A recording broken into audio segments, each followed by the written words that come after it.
Okay, चलिए अब panel तैयार है हमारा और ट्रेड्स की शुरुआत करेंगे। गुड आफ्टरनून आप सभी को। गाबा सर, एज ऑलवेज शुरुआत करें, बताएं आज का trade. Thank you very much और गुड आफ्टरनून सभी पैनलिस्ट को भी गुड आफ्टरनून। आज जो मैंने स्टॉक चुना है इस वक्त वो है लॉन्ग साइड डालमिया भारत। उसका रीजन ये जो बेस बना है करीब 5-7 हफ्तों से वो बहुत ही बढ़िया है और बेस के बाद जो ब्रेकआउट मिला है आज फैंटास्टिक। 1823 पर ट्रेड कर रहा है भारतीय डालमिया भारत और मेरे ख्याल से स्टॉप होना चाहिए 1810 का, कभी 14 रुपए का स्टॉप है। फर्स्ट टेक्निकल टारगेट्स 1840, फिर 50, फिर 1900 तक भी जा सकता है, मैटर ऑफ टाइम। जो सेटअप है, जो ब्रेकआउट मिला है, उसके हिसाब से एक हायर जोन देखने को मिल सकते हैं आते दिनों में। तो ट्रेडिंग पॉइंट ऑफ व्यू 1840 1850। जी हाँ, दाल में भारत आज सीमेंस स्टॉक्स में एक अलग ही अगर आप देखिए मूव है और कुछ देर में जब मैं डेरिवेटिव ब्रेथ दिखाऊंगा इनफैक्ट वो चीज़ आपको नजर आएगी। सीमेंस स्टॉक आई मीन शानदार मूव हुआ। मानस, गुड आफ्टरनून, आपका ट्रेड। गुड आफ्टरनून वीरेन जी। तो देखिए सीजी पार पे खरीदारी करने की राय रहेगी। सीजी पार ने 50 डे मूविंग एवरेज पे सपोर्ट किया था और आज इंटरडे चार्ट पे हाई टॉप्स हायर बॉटम्स का कंफर्मेशन है। 20 डे मूविंग एवरेज के ऊपर स्टॉक निकल गया है। करंट लेवल्स पे खरीदारी करेंगे 919 रुपए 919 के स्टॉप लॉस से 965 रुपए तक के टारगेट देखने को मिल सकते हैं। ऑप्शन में आप 930 वाला कॉल ऑप्शन ले सकते हैं। 35 रुपीज पे ट्रेड हो रहा है। 27 के स्टॉप लॉस से खरीदारी करेंगे। 50 रुपए के टारगेट सेट करने हैं और डिस्क्लोजर है कि इस ऑप्शन में हमने अपने क्लाइंट्स को भी रिकमेंडेशन दिया हुआ है। सीजी पार पसंद आ रहा है मानस जी को, खरीदारी की राय और इस पूरे स्पेस में अच्छी स्ट्रेंथ है। आशीष कयाल जी, गुड आफ्टरनून, आपकी पिक क्या होगी? गुड आफ्टरनून श्रेया और सभी दर्शकों को भी। देखिए मेरी पिक होगी यहाँ पर इटर्नल पे। इसने 2 से 3 दिन थोड़ा सा करेक्शन दिया, वापस से सपोर्ट लिया 280 लेवल्स पे और स्ट्रॉन्ग बाउंस बैक दे रहा है वहां से। तो इटर्नल अपसाइड ट्रेंड रिज्यूम कर सकते हैं स्ट्रांगली थर्ड वेव में, तो यहाँ लॉन्ग पोजीशंस क्रिएट की जा सकती है। टारगेट है 310 का, स्टॉप लॉस लगाना होगा 285 का। इटर्नल यहाँ पर हो जाए लॉन्ग, ये हो गई ट्रेडर आशीष जी की तरफ से। Rajesh ji, good afternoon. राजेश जी सुबह कहाँ थे? Good afternoon Anuj and good afternoon everyone. Anuj देखिए नजर जो है वो अरे मैं पूछ रहा हूँ सुबह कहाँ थे आप राजेश जी? मैं ट्रेड पे तो आया ही नहीं अभी तक, मैं सुबह दिखे नहीं। मैंने सुना नहीं। हाँ चलिए, नहीं, थोड़ा बाहर गया था, रात को थोड़ा लेट हो गया, एयरपोर्ट गया था, पुणे एयरपोर्ट। अच्छा, एनीवे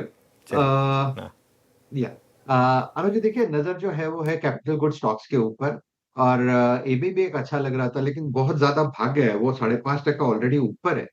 तो एबीबी पे नजर है लेकिन एंट्री नहीं मिल रही है। तो देखिए सीमेंस मुझे इन पर्टिकुलरली अच्छा लग रहा है कि जहाँ पे एक शॉर्ट कवरिंग डेटा भी है, ओपन इंटरेस्ट घट रहा है, तो सीमेंस यहाँ से चलेगा। 3,590 के आसपास से चल रहा है।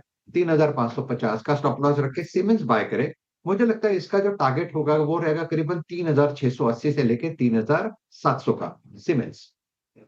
सीमेंस इस वक्त डे हाई पैकेट ट्रेड कर रहा है जिसका जिक्र मैं कुछ देर पहले कर रहा था, कैपिटल गुड्स।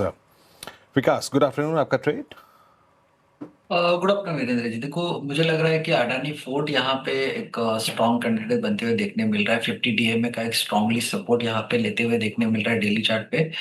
मुझे लगता है 1900 के आसपास के टारगेट यहाँ पे देखने मिल सकते हैं। 1800 का उसका इंपॉर्टेंट 50 डीएमए सपोर्ट है, तो 50 डीएमए के स्टॉप लॉस इसको बाय किया जा सकता है 1900 के टारगेट के लिए। तो यहाँ से एक अच्छा रुझान देखने मिल सकता है। अडानी पोर्ट्स पर खरीदारी की राय विकास जी की तरफ से। सारे टेक्निकल कॉल्स पूरे हो गए हैं, थोड़ी देर में रिकैप करते हो, लेकिन उससे पहले गौरांग जी के पास चलते हैं। गौरांग जी, गुड आफ्टरनून, स्वागत है आपका कार्यक्रम में। इस मार्केट में सर कौन सा स्टॉक ज्यादा अच्छा लग रहा है आपको? बहुत बहुत धन्यवाद श्रेया जी मंच पर आमंत्रित करने के लिए। सीएनबीसी आवाज के दर्शकों को और आप सभी को प्रणाम और शुभ दिन हमारे तरफ से। एक छोटा डिस्क्लोजर दे देते हैं कि जो भी निवेश लायक रणनीति आज दोपहर आपके कार्यक्रम में रखेंगे श्रेया जी, ये बुनियादी तर्क के आधार पर लंबी अवधि के लिए है। इसमें हमारी कंपनी जियोजो तथा मेरा किसी भी प्रकार का व्यक्तिगत निवेश नहीं है, ना ही किसी प्रकार का वित्तीय लाभ मिलता है, ना ही किसी प्रकार का हितों का टकराव। लेकिन इस स्तर पर राय हम हमारे क्लाइंट्स को देते हैं, संभव है कौन का निवेश। और जितने भी वित्तीय क्षेत्र के और एनबीएफसी के, सरकारी बैंकों के और कुछ चुनिंदा निजी क्षेत्रों के बैंक, हालांकि शनिवार को मेरे ख्याल से बहुत भारी दिन है क्योंकि 3 दिग्गज बैंकों के नतीजे आएंगे शनिवार को 18 तारीख को, एचडीएफसी, एक्सिस और आईसीआईसीआई। तो सोच विचार वित्तीय क्षेत्र पर ही है और वहां से एक मजबूत एनबीएफसी श्रीराम फाइनेंस हर बार ये 1980 950 तक जाता है और फिर से ऊपर की तरफ जाने का प्रयास करता है। फिलहाल 1100 पार करने के लिए थोड़ी कठिनाई हो रही है इसको, लेकिन अगर आपके पास लंबी अवधि की विचारधारा है तो मेरे ख्याल से एक मजबूत एनबीएफसी कंपनी है श्रीराम फाइनेंस। और जो भी कुछ समय पहले खबरें आई थी इसको लेकर के, नतीजों पर सकारात्मक असर होने की संभावना है, क्योंकि मार्जिन में इनको बहुत बड़ा ऊपर की तरफ के इजाफे देखने मिलेंगे। इस तरह से शुरुआत कीजिए और गिरावट पर जोड़ते जाए श्रीराम फाइनेंस। श्रीराम फाइनेंस, ये गौरांग जी की पिक होगी, काफ़ी अच्छी तेज़ी यहाँ पर भी आज देखने को मिल रही है। सारे स्टॉक्स हमने डिस्कस कर लिए, रिकैप कर देती हूँ। दालमिया भारत ज़्यादा अच्छा लग रहा है गाबा सर को। सीमेंट स्पेस में अच्छी तेज़ी भी है आज के सेशन में। 1840 1850 तक की टारगेट एक्सपेक्टेड है। 1810 का स्टॉप लॉस लगाना है। माइनस सीजी पार के साथ जा रहा है, जहाँ पर स्ट्रेंथ 965 की टारगेट है। 919 का स्टॉप लॉस लगाना है। इस लेवल पर खरीदारी कीजिए। फिर आशीष जी ने इटर्नल चुना है, जहां पर अच्छी तेज़ी और निफ्टी का टॉप गेनर बना हुआ है। 310 के लिए देखें इसे। 285 का स्टॉप लॉस। फिर राजेश जी ने सीमेंट्स चुना है, यहाँ पर पूरे स्पेस में अच्छी मजबूती आज के दिन। तो 3680 3700 के टारगेट देख रहे हैं वो। 3550 का स्टॉप लॉस लगाइए। विकास जी अदानी पोर्ट्स के साथ जा रहे हैं, यहाँ पर भी मजबूती देखने को मिल रही है। सभी बाय साइड की कॉल आई।